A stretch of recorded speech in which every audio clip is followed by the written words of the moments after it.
Welcome back to my YouTube channel. So ಇವತ್ತಿಂದ ನಾನು 1 week cooking challenge ಸೀರೀಸ್ನ start ಮಾಡೋಣ ಅಂತ ಇದ್ದೀನಿ. That to 7 days of 1 pot meal start ಮಾಡ್ತಾ ಇದ್ದೀನಿ. ಸೊ ಅದು ಹೆಂಗೆ ಬರುತ್ತೆ ನನಗೂ ಗೊತ್ತಿಲ್ಲ. Hope you guys like it. ಇವತ್ತು ಆ ಸೀರೀಸ್ನ ಡೇ 1. ಇವತ್ತಿನ ರೆಸಿಪಿ ಬಂದು ಟೊಮ್ಯಾಟೊ ಬಾತ್. ಸೊ ಯಾಕೆ ತಡ, let's get started. Good morning. ಬೆಳಿಗ್ಗೆ ಎದ್ದು ನಿಮಗೆಲ್ಲ ಹೇಳಿರೋ ಹಾಗೆ ಟೊಮೆಟೊ ಬಾತ್ ರೆಸಿಪಿನ ತೋರಿಸೋಣ ಅಂತ ಕಿಚನ್ಗೆ ಬಂದೆ. ಮೊದಲು ಅಕ್ಕಿ ನೆನೆಯಕ್ಕೆ ಇಟ್ಕೊಂಬಿಡೋಣ. ಒಗ್ಗರಣೆ ಹಾಕೋ ಟೈಮಿಗೆ ಅದು ನೀಟಾಗಿ ನೆಂದಿರುತ್ತೆ. ಒಂದು 1/2 hour 45 minutes ಅಂತ. ಮೊದಲು ಒಂದು ಅಕ್ಕಿ ತೊಗೊಂಡು ಒಂದು 2 times ವಾಶ್ ಮಾಡಿ ಅದನ್ನು ಇಟ್ಕೊತಾ ಇದ್ದೀನಿ, ಯಾಕಂದರೆ ಅದು ಸಾಫ್ಟ್ ಆಗಲಿ ಅಂತ ಅಷ್ಟೇ. ನೆಕ್ಸ್ಟ್ ಅಡುಗೆಗೆ ಏನೇನು ಸಾಮಾನು ಬೇಕೋ ಅದೆಲ್ಲ ಒಂದು ಕಡೆ ಎತ್ತಿಟ್ಕೊಂಡೆ. ಆ್ಯಂಡ್ ನಾನು ವೀಡಿಯೋ ಮಾಡಬೇಕಾದ್ರೆ ವರ್ಟಿಕಲಾಗಿ ವೀಡಿಯೋ ರೆಕಾರ್ಡ್ ಮಾಡಿಬಿಟ್ಟಿದ್ದೀನಿ. ಸೊ ಅದು ಆ್ಯಕ್ಚುಲಿ ನಾವು ಯೂಟ್ಯೂಬ್ಗೆ ವೀಡಿಯೋಸ್ ಆಗಿ ಪೋಸ್ಟ್ ಮಾಡಬೇಕಾದ್ರೆ ವೀಡಿಯೋಸ್ ಹಾರಿಝಾಂಟಲ್ ಆಗಿ ಶೂಟ್ ಮಾಡಬೇಕು. ಸೊ ನನಗೆ ಅದು ಗೊತ್ತಿಲ್ಲದೆ ಇರೋದ್ರಿಂದ ನಾನೆಲ್ಲ ವರ್ಟಿಕಲಾಗಿ ಶೂಟ್ ಮಾಡಿಬಿಟ್ಟಿದ್ದೀನಿ. ಸೊ ಇದರಿಂದ ಏನು ಪ್ರಾಬ್ಲಮ್ ಆಗುತ್ತಾ ಅಂದರೆ ಪೋಸ್ಟ್ ಮಾಡಬೇಕಾದ್ರೆ ಅದು ಫ್ರೇಮ್ಗೆ ನೀಟಾಗಿ ಕುತ್ಕೊಳ್ಳಲ್ಲ, ಅದು ಪ್ರಾಬ್ಲಮ್ ಆಗುತ್ತೆ. ಫಸ್ಟ್ ಟೈಮ್ ಅಲ್ವಾ, ಸೊ ಮಿಸ್ಟೇಕ್ ಮಾಡಿದ್ರು ಇಟ್ಸ್ ಓಕೆ, ಫೈನ್. ನೆಕ್ಸ್ಟ್ ಅದನ್ನು ಕರೆಕ್ಟ್ ಮಾಡಿಕೊಂಡ್ರೆ ಸರಿ ಹೋಗುತ್ತೆ. ನೆಕ್ಸ್ಟ್ ನಾವೀಗ ಅಡುಗೆಗೆ ಏನೇನು ಬೇಕೋ ಅದನ್ನೆಲ್ಲ ರೆಡಿ ಮಾಡ್ಕೊಳ್ಳೋಣ ಅಂತ ನಾನು ಆನಿಯನ್ಸ್ನ ಸಣ್ಣದಾಗೆ ಹಚ್ಕೊತಾ ಇದ್ದೀನಿ. ಅದಾದಮೇಲೆ ಟೊಮೆಟೊಸ್ ಅದನ್ನು ನೀಟಾಗಿ ಹೆಚ್ಕೊಬೇಕು. ಅದೆಲ್ಲ ನೀಟಾಗಿ ತೊಳೆದು ಹಚ್ಕೊಬೇಕು. ನೆಕ್ಸ್ಟು ಒಂದು 3 ಹಸಿಮೆಣ್ಸಿನ್ಕಾಯಿ ತೊಗೊಂಡಿದ್ದೀನಿ. ಆ್ಯಂಡ್ ನಾನು ಯಾಕೆ 3 ತೊಗೊಂಡಿದ್ದೀನಿ ಅಂದರೆ ನೆಕ್ಸ್ಟ್ ನಾನು ಸ್ವಲ್ಪ ಖಾರದ ಪುಡಿನ ಯೂಸ್ ಮಾಡ್ತೀನಿ, 1 ಸ್ಪೂನಷ್ಟು. ಅದಕ್ಕಾಗಿ ಹಸಿಮೆಣ್ಸಿನ್ಕಾಯಿ 2 ತೊಗೊಂಡಿದ್ದೀನಿ. ನೆಕ್ಸ್ಟು ಸ್ವಲ್ಪ ಕೊತ್ತಂಬರಿ ಸೊಪ್ಪು ಗಾರ್ನಿಷಿಂಗ್ಗೆ. ನೆಕ್ಸ್ಟ್ ಇದೆಲ್ಲ ರೆಡಿ ಮಾಡ್ಕೊಂಡು ಒಂದು ಕಡೆ ಇಟ್ಕೊಂಡಿದ್ದೀನಿ. ನೆಕ್ಸ್ಟು ಈಗ ನಾವು ಮಿಕ್ಸಿ ಗ್ರೈಂಡರ್ ಏನು ಯೂಸ್ ಮಾಡದಿರೋದ್ರಿಂದ ಶುಂಠಿ ಬೆಳ್ಳುಳ್ಳಿ ಪೇಸ್ಟ್ ಬೇಕಾಗುತ್ತೆ. ಅದಕ್ಕೆ ನಾನು ಹೊರ್ಗಡೆಯಿಂದ ತಂದಿರೋ ಯಾವುದೇ ಪೇಸ್ಟ್ನ ಬಳಸ್ತಿಲ್ಲ, ಮನೆಯಲ್ಲೇ ಮಾಡ್ಕೊಳ್ಳೋಣ, ಸ್ವಲ್ಪ ತರಿಯಾಗಿ ಜಜ್ಕೊಳ್ಳೋಣ ಅಂದ್ಬಿಟ್ಟು ಶುಂಠಿ ಬೆಳ್ಳುಳ್ಳಿ 2 ನೀಟಾಗಿ ಕ್ಲೀನ್ ಮಾಡಿಕೊಂಡು ಒಂದು ಕುಟಾಣಿ ತೊಗೊಂಡು ಅದಕ್ಕೆ ಹಾಕಿ ಸ್ವಲ್ಪ ಜಜ್ಕೊಂಡು ತರಿಯಾಗೆ ಪೇಸ್ಟ್ ಮಾಡ್ಕೊತಾ ಇದ್ದೀನಿ. ಫೈನ್ ಪೇಸ್ಟೇ ಬೇಕು ಅಂತ ಏನೂ ಇಲ್ಲ, ಸ್ವಲ್ಪ ತರಿಯಾಗಿದ್ದರೂ ನಡೆಯುತ್ತೆ. ಸೊ ಇದೆಲ್ಲ ರೆಡಿ ಮಾಡ್ಕೊಂಡಿದ್ದೀನಿ. ನೆಕ್ಸ್ಟು ಈ ಕುಕ್ಕಿಂಗ್ ಸ್ಟಾರ್ಟ್ ಮಾಡಬೇಕು. ಸೊ ಈಗ ಗ್ಯಾಸ್ ಮೇಲೆ ಗ್ಯಾಸ್ ಆನ್ ಮಾಡಿಕೊಂಡು ಒಂದು ಏನಂತಾರೆ ಕಡಾಯಿ ಇಡ್ಬೋದು ಅಥವಾ ಕುಕ್ಕರ್ ಇಟ್ಕೊಂಡು ಆ ಕುಕ್ಕರು ಕಾದ ನಂತರ ಅದಕ್ಕೆ ಸ್ವಲ್ಪ ಆಯಿಲ್ ಹಾಕ್ಕೊಳ್ಳಿ. ಎಷ್ಟು ಬೇಕೋ ಅಷ್ಟು, ನಿಮ್ಮ ಮನೆಗೆ ಎಷ್ಟು ಕ್ವಾಂಟಿಟಿ ಮಾಡ್ತಾಯಿದ್ದೀರಾ ಅಷ್ಟು ಆಯಿಲ್ ಹಾಕ್ಕೊಳ್ಳಿ.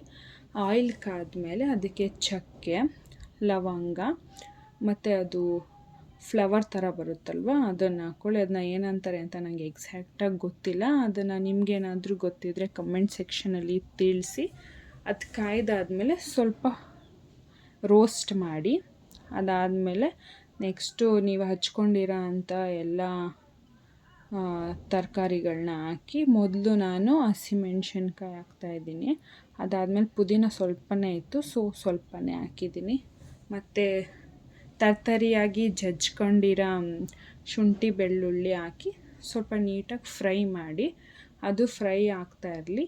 ಅದು ಫ್ರೈ ಆದಮೇಲೆ ನೀವು ಹಚ್ಕೊಂಡಿರೋ ಆನಿಯನ್ ಹಾಕಿ, ಅದು ಸ್ವಲ್ಪ ಬೆಂದ ಮೇಲೆ ಹಾಗೆ ಫ್ರೈ ಮಾಡ್ತಾಯಿರಿ. ಸ್ವಲ್ಪ ಅದು ಹಸಿ ವಾಸನೆ ಹೋಗೋವರೆಗೂ ಸ್ವಲ್ಪ ಅದು ಮೆಲ್ಲಗೆ ಬಾಡಿಸ್ತಾಯಿರಿ. ಆಮೇಲೆ ನೆಕ್ಸ್ಟು ಹಚ್ಕೊಂಡಿರೋ ಅಂತಹ ಟೊಮ್ಯಾಟೋಸ್ ಹಾಕಿ ಅದು ಟ್ರಾನ್ಸ್ಲೂಸೆಂಟ್ ಆಗೋವರೆಗೂ ಹಾಕ್ತಾರೆ. ಟ್ರಾನ್ಸ್ಲೂಸೆಂಟ್ ಅಂದರೆ ಸ್ವಲ್ಪ ಮೆತ್ತಗಾಗಬೇಕು. ಸೊ ಅಲ್ಲಿವರೆಗೂ ಹಾಕಿ ಅದನ್ನು ಫ್ರೈ ಮಾಡ್ತಾಯಿರಿ. ನೆಕ್ಸ್ಟ್ ಅದೆಲ್ಲ ಫ್ರೈ ಆದಮೇಲೆ ರುಚಿಗೆ ತಕ್ಕಷ್ಟು ಉಪ್ಪು. ನಾನು ಇಲ್ಲಿ ಉಪ್ಪಾಕೋ ವೀಡಿಯೋ ಶೂಟ್ ಆಗಿಲ್ಲ. ಅದಾದಮೇಲೆ ಸ್ವಲ್ಪ ಅರಿಶಿಣ ಹಾಕಿ, ಅದಾದಮೇಲೆ ಖಾರದ ಪುಡಿ ಹಾಕಿ ನೀಟಾಗಿ ಫ್ರೈ ಮಾಡಿ. ನೀಟಾಗಿ ಫ್ರೈ ಮಾಡಿದ್ಮೇಲೆ ಅದು ಸ್ವಲ್ಪ ಎಣ್ಣೆ ಬಿಟ್ಕೊಂಡಂಗೆ ಆಗುತ್ತೆ. ಅದಾದಮೇಲೆ ನೀವು ಅಕ್ಕಿ ಎಷ್ಟು ತೊಗೊಂಡಿರ್ತೀರೋ ಅದ್ರ ಡಬಲ್ಲು ನೀರು ಹಾಕಿ. ಫಾರ್ ಎಕ್ಸಾಂಪಲ್ ಅಕ್ಕಿ ನೀವು 1 ಗ್ಲಾಸ್ ತೊಗೊಂಡಿದ್ದೀರಾ ಅಂದರೆ ನೀರು 2 glasses ಹಾಕಿ. ಸೊ ಅದು ಕ್ವಾಂಟಿಟಿ ನೀಟಾಗಿ ಸರಿ ಹೋಗುತ್ತೆ. ನೆಕ್ಸ್ಟ್ ಈಗ ನೀರು ಹಾಕಿ ಅದು ಸ್ವಲ್ಪ ಕುದಿ ಬರಬೇಕು. ಅದು ಚೆನ್ನಾಗಿ ಕುದಿಬೇಕಾದ್ರೆ ನೀವು ಆಗಲೇ ನೆನೆಸಿಟ್ಕೊಂಡಿರೋ ಅಕ್ಕಿನ ಇದಕ್ಕೆ ಹಾಕಿ. ಆವಾಗ ಕುದಿ ಬಂದಿರೋದ್ರಿಂದ ಅದು ನೀಟಾಗೆ ಚೆನ್ನಾಗಿ ಬೇಯುತ್ತೆ. ನೆಕ್ಸ್ಟ್ ಅಕ್ಕಿ ಹಾಕಿದ್ಮೇಲೆ ಅದು ಸ್ವಲ್ಪ ಬಾಯ್ಲ್ ಆಗ್ತಾ ಇರುತ್ತೆ. ಅದಾದಮೇಲೆ ಸ್ವಲ್ಪ ಕೊರಿಯಂಡರ್ ಲೀವ್ಸ್ ಹಾಕಿ ಲಾಸ್ಟಿಗೆ ಸ್ವಲ್ಪ ತುಪ್ಪ ಹಾಕಿ, ಇದು ಮನೆಯಲ್ಲೇ ಮಾಡಿರೋಂತಹ ತುಪ್ಪ, ಯಾವುದೇ ಅಂಗಡಿ ತುಪ್ಪ ಅಲ್ಲ. ಸೊ ಅದು ಹಾಕಿ ಅದು ನೀಟಾಗಿ ಸ್ವಲ್ಪ ಲಾಸ್ಟಲ್ಲಿ ಉಪ್ಪು ಖಾರ ಎಲ್ಲ ಚೆಕ್ ಮಾಡಿ ನೀಟಾಗಿ ಅದಕ್ಕೊಂದು ಮಿಕ್ಸ್ ಕೊಟ್ಟು ಸೊ ಲಿಡ್ನ ಕ್ಲೋಸ್ ಮಾಡಿ. ಸೊ ಲಿಡ್ ಕ್ಲೋಸ್ ಮಾಡಿದ ನಂತರ ವಿಷಿಲ್ ಹಾಕಿ ಅದು ಒಂದು 2 ವಿಷಿಲ್ ಕೂಗಬೇಕು. ಸೊ ಒಂದು ಮೀಡಿಯಮ್ ಫ್ಲೇಮಲ್ಲೇ ನೀವು ಬೇಯಿಸಿಟ್ಕೊಳ್ಳಿ. 2 ವಿಷಿಲ್ ಆದ ನಂತರ ನೀವು ಅದನ್ನು ಆಫ್ ಮಾಡ್ಕೊಳ್ಳಿ. ಸೊ ಅದು ಗ್ಯಾಸ್ ಪ್ರೆಷರ್ ಎಲ್ಲ ಇಳಿದಾದ್ಮೇಲೆ ನಿಮಗೆ ಬಿಸಿ ಬಿಸಿ ಟೊಮೆಟೊ ಬಾತ್ ರೆಡಿ ಆಗುತ್ತೆ. ಸೊ ನೀವು ನಿಮ್ಮ ಫ್ಯಾಮಿಲಿ ಜೊತೆ ಕೂತ್ಕೊಂಡು ಎಂಜಾಯ್ ಮಾಡಿ. ನಿಮಗೆ ಈ ವಿಡಿಯೋ ಇಷ್ಟ ಆದರೆ ಅಥವಾ ನಿಮಗೆ ಇದೇ ಥರ ವೀಡಿಯೋಸ್ ನೋಡೋಕ್ಕೆ ಇಷ್ಟ ಆದರೆ ಕಮೆಂಟ್ ಸೆಕ್ಷನಲ್ಲಿ ತಿಳಿಸಿ. ಸೊ ಇದಾಗಿತ್ತು ಇವತ್ತಿನ 1 pot meal tomato bath recipe. Please try ಮಾಡಿ. Thank you for watching.